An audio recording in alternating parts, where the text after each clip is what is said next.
Let's talk about simple trusses and the method of joints in particular. After today's lecture, you'll be able to define what is a simple truss, determine forces in the various members of a simple truss, and identify zero force members, which simplifies the solution process a bit occasionally, not always. Zero force members are probably the least important part of this topic. Now, of course, there are example problems, group solving problems in the slides on the course site that I will not go through here. You should get those, look through them, as well as taking the quizzes and watching the other example problem videos that I have for you. So what are some applications of trusses?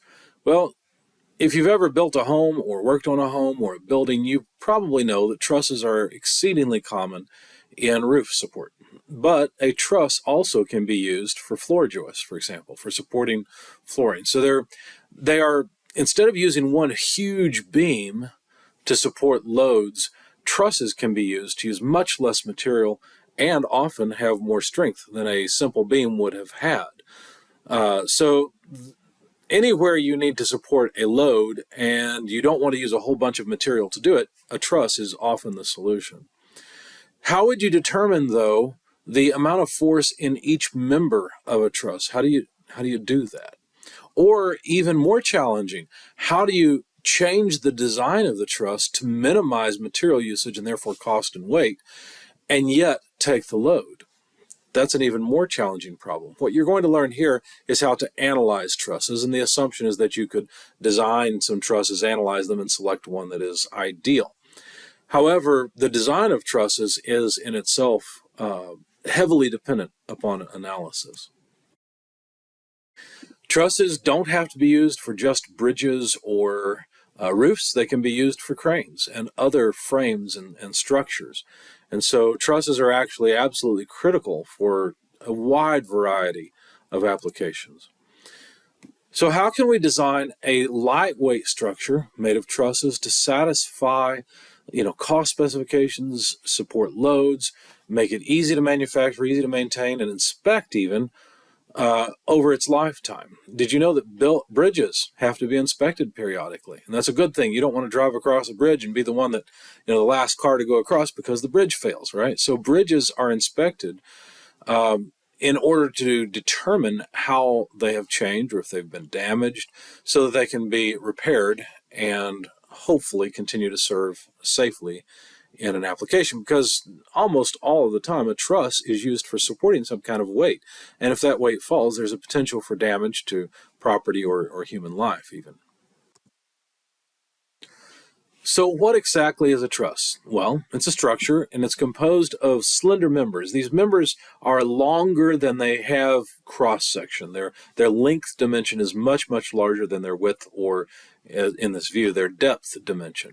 And they're joined together at their endpoints. It's not a simple truss if you've got a member that has some loading in the center of a member.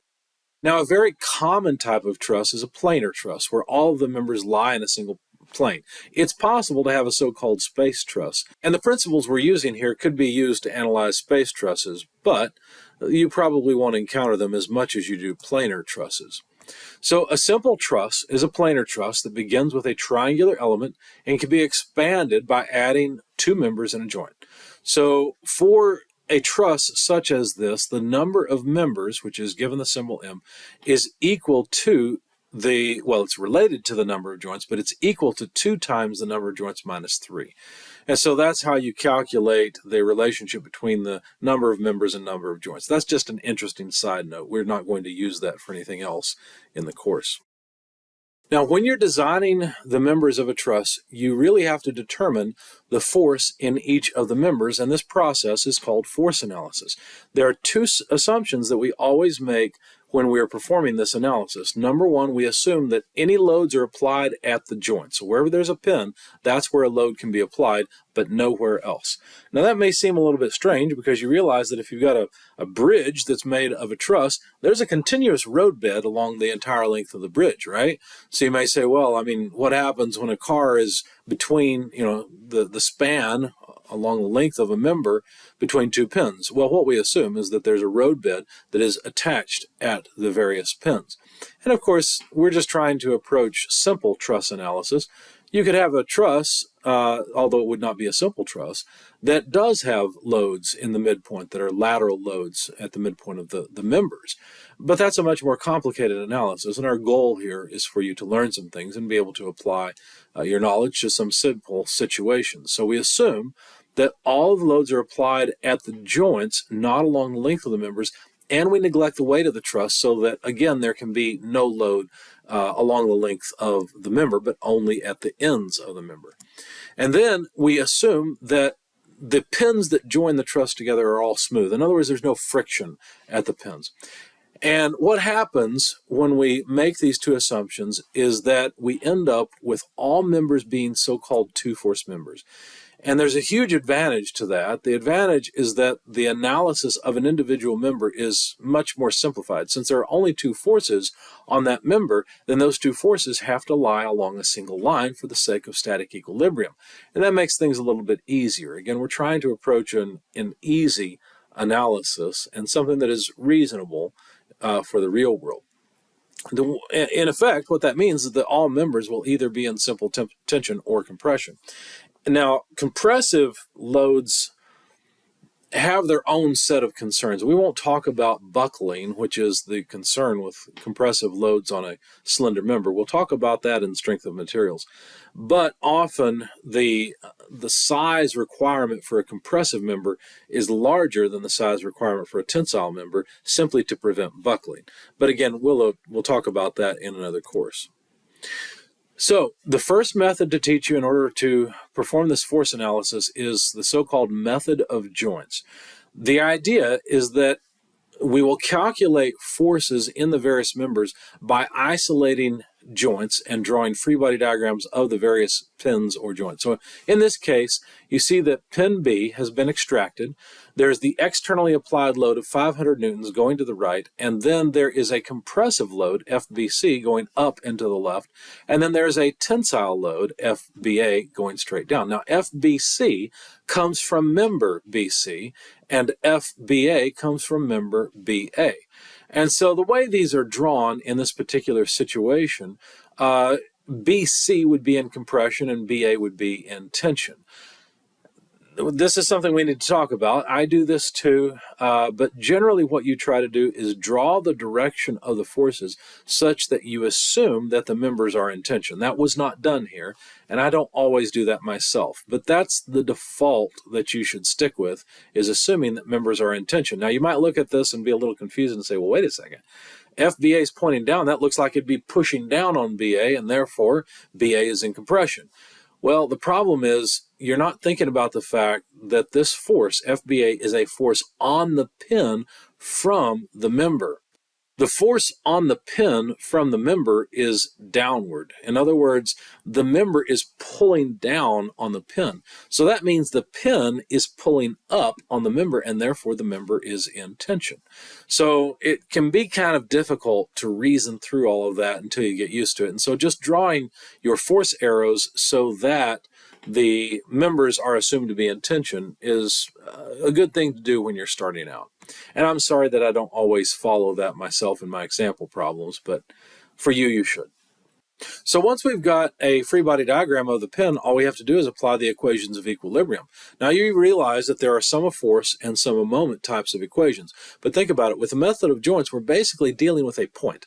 Basically, the pin at B acts as a point. All forces pass through it, and therefore a sum of moments equation does you no good. There's nothing to sum moments about. There's no moment arm to consider in that free body. And so we simply use sum of forces in the horizontal direction, sum of forces in the vertical direction, and that's it for this method of joints. So here's a step-by-step procedure for analyzing trusses using the method of joints. First and foremost, if you don't have the reactions at the supports of the truss, you should take a free body diagram of the entire truss and calculate the reactions. Whether it's a pin reaction, a roller reaction, whatever there is, you need to calculate those, because often those reactions are where you'll actually begin your truss analysis, because that gives you more information about forces at a particular pin. And so we'll in that case, we might use a sum of moments. In fact, we often use a sum of moments equation because the truss has size, right? It's a body that has size. But we're taking the entire thing, not going into the details of the individual members. Now, this is just the first step for analysis of the truss, and it doesn't actually yield any of the forces within any of the members of the truss. It's just a starting point. The next thing to do is to draw a free body diagram of some carefully selected joint where you only have either one or two unknowns. Now, often there will be multiple joints you could select where you can't solve them immediately because you don't have enough information to solve them. You'll have, two equations and three unknowns.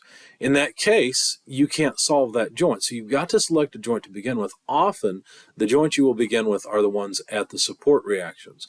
So that way we can begin the analysis and then sort of step through the truss one joint at a time as we discover force in the various members and then calculate the force in the rest of the members. So then apply the equations of scalar equilibrium, sum of forces in x and y equals 0, to determine the unknowns. And the unknowns will end up being force in the various members that are attached to that pin. Now, if you always draw your arrows outward from the pin, then what you're assuming is that the members attached to that pin are in tension. And if you do that, which you should, if you get a force result within one of the members that is negative, you know that actually that member is in compression rather than tension. Finally, just repeat these steps over and over. Wash, rinse, repeat, 2 through 3, until you've found all the required forces. Sometimes you don't have to go through the whole truss and find the forces in all the members. Sometimes you do. It just depends on what's asked for in the problem. But you can repeat this process from joint to joint to joint and step through the truss analysis and determine the force in all of the members of the truss. Now, there are cases where you can tell without much analysis, and certainly without any mathematics, that a member is a zero force member, that it has no force in it. So if there's a joint like at D or at A, and you notice that there's only two non-collinear members meeting there, there's no way that any force in those members can exist, because remember, ED and DC are two force members, just like every member in this truss.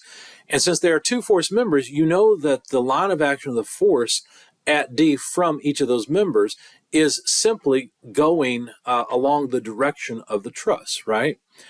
And so the forces you would apply at pin D as a free body diagram would be a vertical force and a diagonal force. Well, there's no way those two forces can cancel one another, because as soon as you have any force in one, there's necessarily force in the other that cannot be canceled. For example, DC can only have or provide vertical force to pin D, whereas ED must provide some horizontal force, whether it is compression or tension. It has to have some horizontal force, and therefore DC, for example, cannot resist any horizontal forces that ED provides. So what that means is that ED and DC can't have any force in them at all by a similar argument. Neither can AF or AB have any force. So when you apply the equations of equilibrium, you can basically just remove joint D and member ED and member DC as well as AF and AB from the truss and perform your analysis, because there will not be any force in those four members. And that, conceptually at least, might make your job look a little bit easier. But notice that we didn't even have to calculate the support reactions to determine this. There's another situation where you can recognize zero force members, and that's when you have two members that are perfectly collinear and there's no external load or reaction at that joint, and then there's a third non-collinear member. So AD is a non-collinear member of EDDC, okay, because EDDC forms a line, whereas DA is perpendicular to that line, or is at a, almost 90-degree angle to it. So if there's any force in AD, neither ED or DC can resist that force. Because think about it, the force in those members at the pin, the only kind of force those members can apply is force along the line EDCB, right? That's the only direction of force that either member ED or DC can provide. AD, therefore, must have no force in it. By the same logic, AC must have no force in it.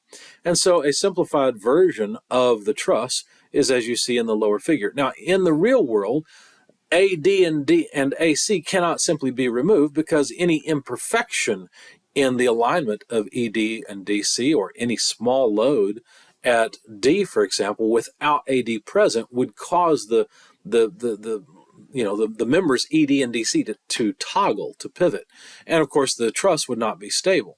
So these are necessary members, but unnecessary in terms of force. Another way of saying this is that the force in these members is going to be relatively small, at least in the real world. And so in the ideal world, it turns out that the force in those members is zero, and we can simply neglect them from our analysis.